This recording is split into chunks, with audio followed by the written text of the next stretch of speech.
Hello, welcome to the Intentional Budget. Welcome back if you've been here before. I'm Helen. This is my journey with cash budgeting, cash stuffing, trying to be more mindful and more intentional with my money. This is my second attempt at recording this because I did something very foolish the first time, which I will tell you about when I get to the relevant savings challenge.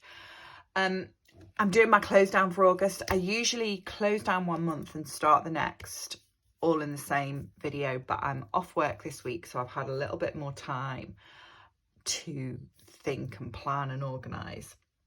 So I thought I would close down August tonight and do a little bit of a plan for September, so that tomorrow when I get paid, I can just go and get the money out and set September up quickly in a separate video.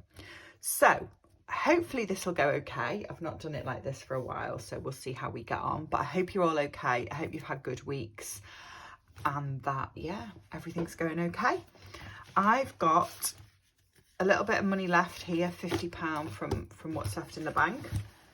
And then I've got my leftovers from my food and spending envelope last week, as well as quite a lot of money left actually in my petrol envelope. There is that change and then £50 for sinking funds, and then in the dog's envelope there is a little bit of change. That £5 can go into savings challenges and 20 for sinking funds.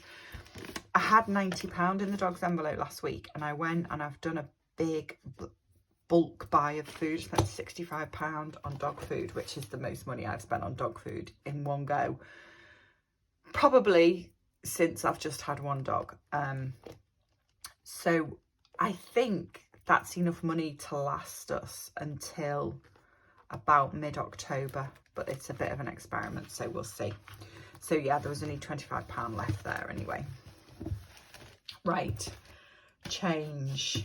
Okay, let's do, should I tell you what I did first? I went to colour in this really pretty jar of hearts savings challenge, and instead of taking it out, I coloured in the envelope. So this is why I'm starting again, and why you can see I've already drawn it all over myself once. So yeah, it didn't go well the first time. Okay, two £2 coins. Let me find that one and mark these off. Put those in there.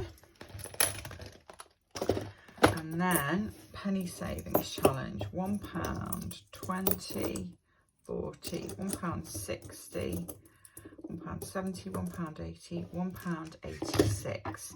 And I've actually done it right this time and brought a calculator that's not solar powered because it's the evening and I'm relying on light.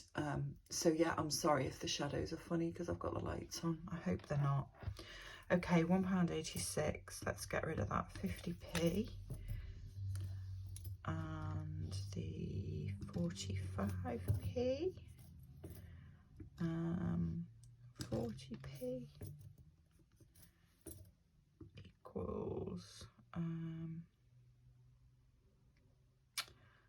let's see, if I get rid of 39, what have I got left? 12.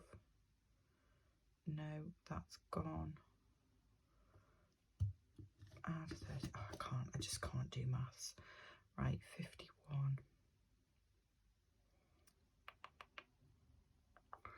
Let's get rid of 16 and see what happens then.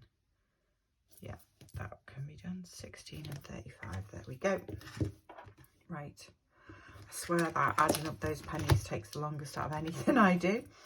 Okay, this is my savings challenge money for this week. So that is £50. I'm going to do one for the seasonal challenge. I have to watch myself now. I just always want to call it regional. Seasonal challenge. One ice lolly ice, whatever you call it, depending on where you live. Right, so let's put £10 in there.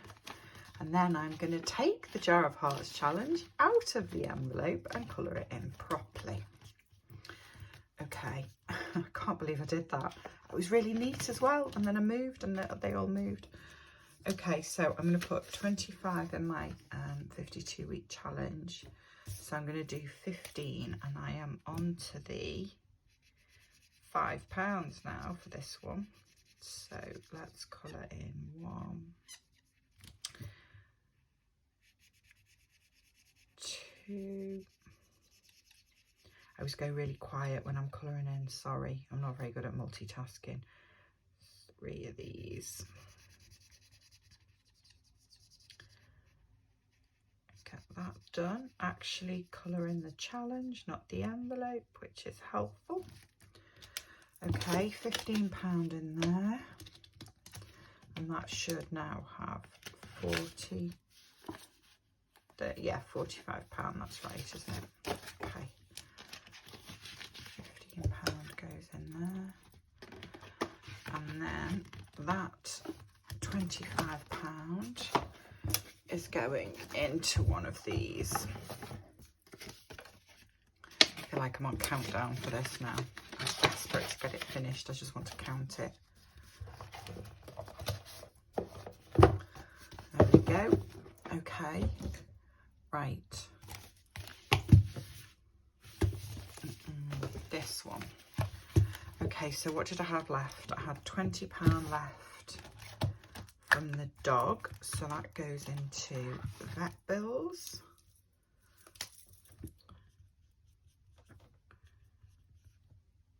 So that's 400 in there. And then I had £50 left from the car, I think, didn't I? Those 20s in front. Yeah, £50 left from the car. So this is going in here.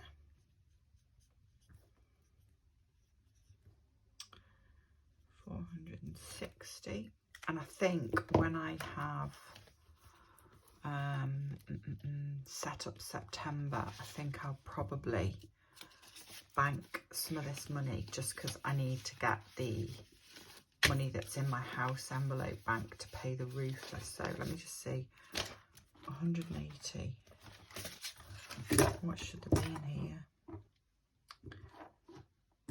Oh, 460 minus. So there should be £280 here. 20, 40, 60, 81, 20, 40, 60, 82, 20, 30, 40, 50, 60, 70, 80. Yes, that's right. I just thought that felt like too much money then. I thought that feels like a lot of cash in there. But no, that's okay. And then there is £50 left.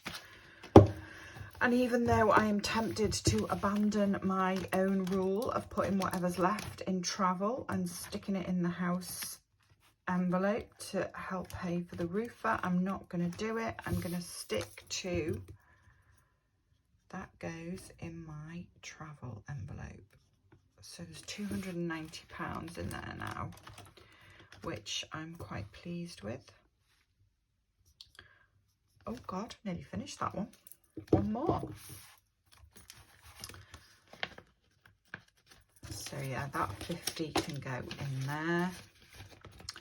And I've been doing a little bit of, I think I did mention last week, didn't I, that I needed to get the roof on my bay window replaced, which has started now.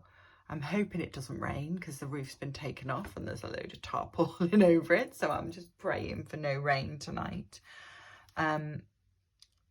But I was talking to the guy that's doing it and he was looking at the house, and my house is it's red brick and it's not painted, and he was saying I need a load of pointing done. If anybody knows what that means, I learned this week that that's fixing the kind of, I want to call it cement, I don't know if it's cement, the grout, whatever you might call it, that's in between the bricks. So I'm not imagining that's going to be cheap either. In fact, I think that's probably going to cost me a lot more than a new roof is for my bay window. So I've been having a bit of a think about my sinking funds, and I mean, having this roof done has been a bit of a revelation for me anyway, because it's pretty much the first time that I've been able to think, oh, I need this doing, and just contact somebody, book it in, get it done without saving up in advance first, you know, just knowing that I had the money there, which is such a nice feeling. And it is definitely one of the benefits of cash stuffing, is that it gives you that security to have things to hand and to be able to do jobs when they come up. But it started me thinking about some of these categories and thinking, well, actually, if push comes to shove, what would I reallocate, I suppose is the word. And I was going through here and thinking, if I needed to, the money that's in treats, that could move. Insurance valuation, no. But actually, insurance excess at a push. I started thinking, you know, how much money would I have to just call on if I really needed to, that I would be prepared to lose the sinking fund temporarily because it's non-essential, I suppose. So insurance excess. Travel, actually, yeah, I'd be prepared to lose that one because it's a nice to have, it's not a need to have. Nieces and nephews, I'd be quite reluctant to lose that one. A new car, I've never put anything in. New car, the plan is that everything that's in here would go towards a new car or towards my new car fund.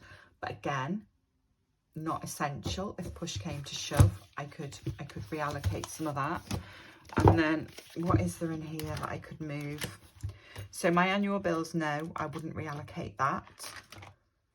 My gas and electricity, I'm already thinking that I'm going to use either 100 or 150 of that towards this roof. So let's say there's 250 of that left. Again, I would be prepared to reallocate that. Definitely not the vet sinking fund, that stays where it is, and definitely not the car's sinking fund, that stays where it is. Self-care in a push, probably. House, I'm not going to count that because that is already allocated to paying for the roof. And garden has got nothing in it anyway. So what's that? So that's £1,290 that I've got in sinking funds, that if I need to, I could reallocate. This job that he's saying I need done on my house, it's not urgent. It's not something that, you know, get it done next week or your house is going to fall down. It's nothing like that. But it really made me think about, well, what if something like that did happen? I do have an emergency fund in across a couple of different accounts, but I'd be quite reluctant to use that to pay for something on the house unless it was going to fall down, you know. So it's just interesting that you can put yourself in a position doing this where there is this money that you can repurpose if you need to. And I feel like I'm waffling now, so I'm going to stop. I'm sorry. That was just me adding up what I could use. I think what I'm going to do now, though, is get a quote and then figure out how long it'll take me to save up and maybe get it done in the spring. Anyway, that's enough of that. This is the end of August. That is August, all closed down. I was going to do a bit of planning, wasn't I, for September? But I've already talked to you for 14 minutes. So probably I won't do that. No, I won't do that. I can't make my mind up tonight. I'm really sorry. Right, I'm going to stop. I'm going to stop talking. If you've got to the end of this, especially with all the waffle, thank you so much for watching. Hopefully I will see some of you in comments down below, and I will be back soon to set up September. Take care. Bye-bye.